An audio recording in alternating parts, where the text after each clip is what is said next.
एक मिनट में रोकना चाहूंगा आप सबको। इस वक्त असम को लेकर इस वक्त एग्जिट पोल आप सबके सामने है स्क्रीन पर। असम में 85 से 95 सीटों के साथ बीजेपी प्लस आ रही है, प्रचंड बहुमत मिल रहा है। कांग्रेस 22 से 27 सीटें पर जीतते हुए नजर आ रही है और अदर को 3 से 7 सीटें मिल रही हैं।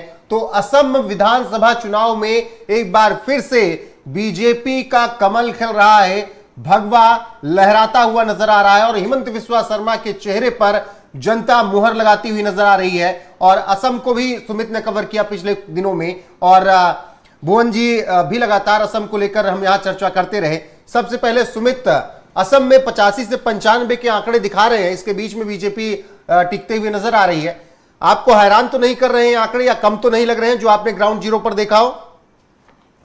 नहीं, बिल्कुल हैरान करने वाले आंकड़े नहीं है, क्योंकि जिस तरीके से मैं ग्राउंड पे घूमा, ग्राउंड के पे घूमने के बाद मुझे वहां पर जो चीज नजर आई वो हेमंता का काम नजर आया। और हेमंता जिस तरीके से मुख्यमंत्री के रूप में उनको लोग स्वीकार करते हैं, ये भी वहां के लोग दिखाई दिए। खास करके मुस्लिमों की बात करूं तो मुस्लिमों में भी हेमंता बिस्वा शर्मा का जो है अच्छा खासा पकड़ हमें नजर आया। और जिन जिन मुद्दों पे हेमंता ने काम किया था, खास करके वो सुरक्षा की बात करूं, खास करके वो घुसपैठिए की बात करूं, मियाँ की बात करूं, तो मियाओं पे जो है वो खुलकर बोलते हुए हेमंता बिस्वा शर्मा जो है वो नजर आए थे और खूब एग्रेशन के साथ में बोलते हुए नजर आए थे। मियाओं की बात करूं, सुरक्षा की बात करूं और डेवलपमेंट की बात करूं और जिस तरीके से वहां पर महिलाओं के लिए बात करूं, उनको जिस तरीके से वहां पर पैसे की बात करूं, सारी चीजों पे जो है वहां पर हेमंता बिस्वा शर्मा बहुत ही स्ट्रांग नजर आ रहे थे। और कांग्रेस की बात करूं तो कांग्रेस वहां पर पूरी तरीके से खत्म होती हुई हमें नजर वहां पर आई थी, जिस तरीके से हमने घूमा। आसाम की बात करूं तो उत्तर प्रदेश से तुलना करूं तो हम उत्तर प्रदेश में जिस तरीके से योगी आदित्यनाथ को देखते हैं, योगी आदित्यनाथ जिस तरीके से मजबूत दिखाई देते हैं उत्तर प्रदेश में। हालांकि उत्तर प्रदेश में 2-3 ऐसे रीजनल पार्टी भी हैं, खास करके बसपा की बात करूं और सपा की बात करूं, जो स्ट्रांग है। इसकी जो है टक्कर बीजेपी को और योगी आदित्यनाथ को मिलती है। लेकिन वही बात करूं आसाम में, तो आसाम में ऐसी कोई पार्टी नहीं है जो कि हेमंता बिस्वा शर्मा को टक्कर दे सके। कांग्रेस की बात करूं तो कांग्रेस पूरी तरीके से वहां पर खत्म होती नजर आ रही है। कांग्रेस का कोई भी अस्तित्व नहीं है।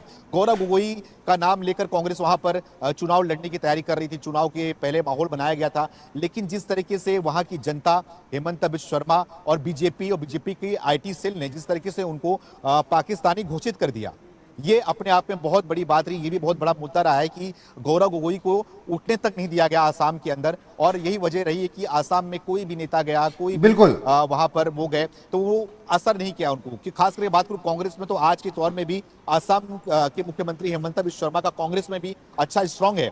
वो जब चाहे तब कांग्रेस से भी जो विधायक उठा कर लेके आ सकते हैं, अभी भी उनका इतना स्ट्रांग है, लोग इतना मानते हैं।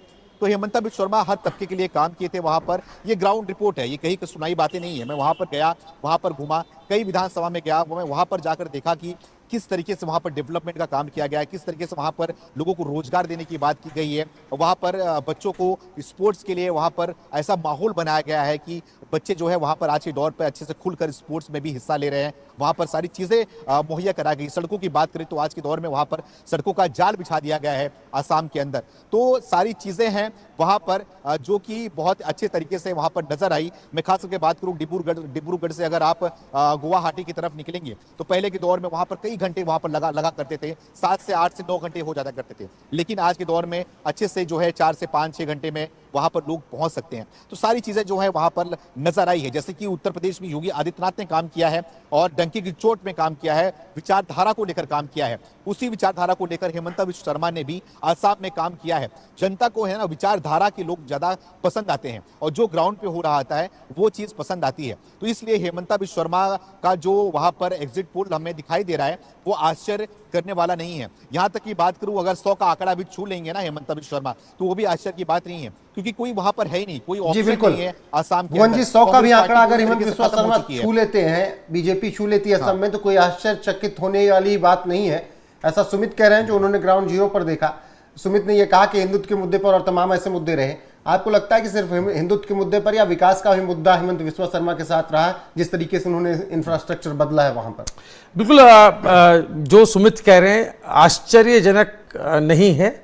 ये बात पहले से ही जब चुनाव प्रचार चल रहा था, जब हमने सुमित वहाँ पर गए और सुमित ने लोगों से बात की, उस मिजाज को ही हम भांप कर ये कह सकते हैं कि हम भी आश्वस्त थे कि वहां पर हिमंता फिर से सरकार बनाने की स्थिति में नजर आ रहे हैं।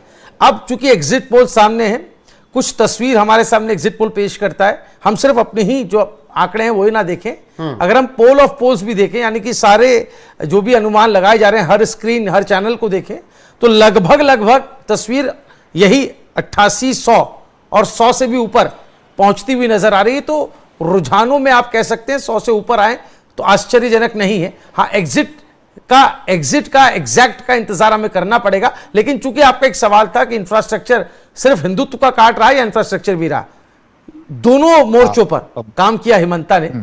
हिंदुत्व की आइडेंटिटी तो उनको जनता ने दी है, उनकी अपनी नहीं है, लेकिन जो इंफ्रास्ट्रक्चर का काम है वो उनकी सरकार में हुआ। घुसपैठियों को लेकर के जो हिमंता का रवैया रहा, आप देखिए, उल्टे पैर दौड़ा देते थे, वापस भेज देते थे हिमंता, हमने देखा है। और इसमें कोई कोई उदासीनता नहीं रखते थे। घुसपैठ पर कार्रवाई करने को अपनी प्राथमिकता बनाया, इंफ्रास्ट्रक्चर पर काम किया, डेमोग्राफी चेंज को लेकर के सरकार कैसे संजीदगी से काम करती है उसका एग्जाम्पल उन्होंने सेट किया। अब आते हैं वोट चोरी के मुद्दे पर, जिसे विपक्ष ने भुनाने की कोशिश की असम में। वो पूरी तरीके से जो फिलहाल एग्जिट पोल दिखा रहे हैं वो कारगर साबित नहीं हुआ। पवन खेड़ा, मैं फिर दोहराऊंगा, चूंकि वो एक आखिरी वक्त में आया, एक ऐसा तुरुप का पत्ता था कांग्रेस का, जिसे कांग्रेस ने चला इस रूप में कि वो पर्सनल हो करके, कैरेक्टर एसेसिनेशन करके या पर्सनल नुकसान पहुंचाएंगे और उससे पूरे बीजेपी को इंपैक्ट होगा। तो मुझे लगता है कि वो वार जो है वो उल्टा कांग्रेस को भारी पड़ गया है। एक तरीके से वो सेल्फ गोल हो गया। अगर हम एग्जिट पोल को एग्जैक्ट मान के चलें तो मुझे लगता है कि कांग्रेस को मुंह की खानी पड़ी है असम के अंदर, और हिमंता फिर से बाजी मारते नजर आ रहे हैं। बिल्कुल, अगर बात करें असम की तो असम में एक बार फिर से हिमंत बिस्वा शर्मा के चेहरे पर मुहर लग रही। पहली बार उनके चेहरे पर वहां पर इतना बड़ा चुनाव, और कांग्रेस से जो सफर शुरू किया था वहां से यहां तक आज हिमंत बिस्वा शर्मा पहुंच चुके हैं। और उसमें रोहिंग्याओं, बांग्लादेशी, मियां मुसलमानों के खिलाफ जो एक्शन उनके रहे और तमाम कानून जो उन्होंने बनाए, विरोध उसका एक तबके ने खूब किया, लेकिन उसका असर यहाँ पर देखने को मिल रहा है कि हिमंत बिस्वा शर्मा लगातार उन पर विश्वास जनता कर रही है। 85 से 95 सीटें एग्जिट पोल में नजर आ रही हैं, 22-27 कांग्रेस को और 3 से 7 वहां पर अदर्स को दिख रही हैं। तो एक बड़ा मैंडेट मिलता हुआ दिख रहा है। हालांकि इसके लिए इंतजार रहेगा। कुछ बयान है, बयानों के बाद आपके साथ फिर से चर्चा में जुड़ते हैं। अभी बयान सुनिए। दादा, जब आप जय हिंद भवन में पहुंचे तो वहाँ हंगामे का कारण क्या था? बांग्लादेशी मुसलमान घुसपैठिया, जिनका नाम डिलीट हो गया, वो लोग कर रहा था। लेकिन टीएमसी के लोगों का आरोप है कि आप खुद वहाँ बूथ पे काफी देर तक पहुंचे और आपने बवाल करने की कोशिश। ये कैंडिडेट को बूथ में नहीं जाएगा? ममता नहीं घुमा? मैं 14 कंपार्टमेंट में गया है 70 बूथ में। ममता बनर्जी 4 कंपार्टमेंट में गया है 20 बूथ में। तो उनको भी राइट है 267 में जाने के लिए। 96 वो वोटिंग सेंटर है, मेरा भी राइट्स है।